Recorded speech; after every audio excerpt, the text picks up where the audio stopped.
Vote মিটতেই শাসক দলের বিজয় মিছিল জলপাইগুড়িতে, কোচবিহারে র্যালি তৃণমূল বিজেপি দুই শিবিরের। ফলাফল ঘোষণা হতে এখনও 1.5 মাস, তবে ভোট মিটতেই জলপাইগুড়িতে বিজয় মিছিল বার করল তৃণমূল। শুক্রবার রাতেই প্রার্থী ডক্টর নির্মল চন্দ্র রায়কে সামনে রেখে শুরু হয় বিজয় মিছিল। তৃণমূলের জেলা সভাপতি মহুয়া গোপ ছিলেন এই মিছিলে।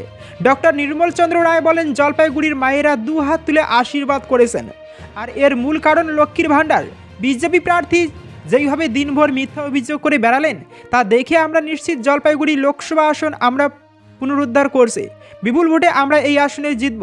তৃণমূলের জেলা সভাপতি মহুয়া গোপ দাবি করেন, জলপাইগুড়ি আসনে তাদের প্রার্থী এবার রেকর্ড মার্জিনে জিতবেন। ভোটের দিন মানুষের সাড়া দেখেই তা বুঝেছেন তারা। তবে তৃণমূলের বিজয় মিছিলকে কটাক্ষ করে বিজেপি প্রার্থী ডক্টর জয়ন্ত কুমার রায় দাবি করেন, গণনার দিন দেওয়ার মতো লোক পাবে না তৃণমূল।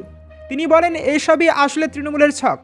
অন্যান্য জায়গার ভোট এখনও বাকি, সেখানকার মানুষের মনে প্রভাব ফেলতেই ফলাফল ঘোষণার আগেই বিজয় মিছিল বার করেছে। তার দাবি, তৃণমূলের দুর্নীতিতে অতিষ্ঠ মানুষ, রাজ্যে কোনো কর্মসংস্থানের ব্যবস্থা নেই, হতাশ মানুষ বিজেপির পক্ষে রায় দিয়েছে। এই বিজয় মিছিলের পরে লজ্জায় আর তৃণমূলের লোকজন মুখ দেখাতে পারবেন না বলে মন্তব্য করেন তিনি। শুধু জলপাইগুড়ি নয়, প্রথম দফার ভোটের পরেই তৃণমূল বিজয় মিছিল বার করে কোচবিহারেও। তৃণমূলের কোচবিহার জেলা সভাপতি অভিজিৎ দেব ভৌমিকের দাবি, মানুষের রায় আমরা পড়ে ফেলেছে।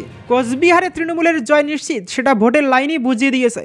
তাই কর্মীরা এই মিছিলের আয়োজন করেছেন। কোচবিহারে বিজয় মিছিল বার করে বিজেপির কোচবিহারের জেলা সম্পাদক বিরাজ বসুর দাবি, গতবারের থেকেও বেশি ভোটের ব্যবধানে নিশ্চিত প্রামাণিক জিতবেন। গরমকে উপেক্ষা করে মানুষ স্বতঃস্ফূর্তভাবে ভোট দিয়েছেন।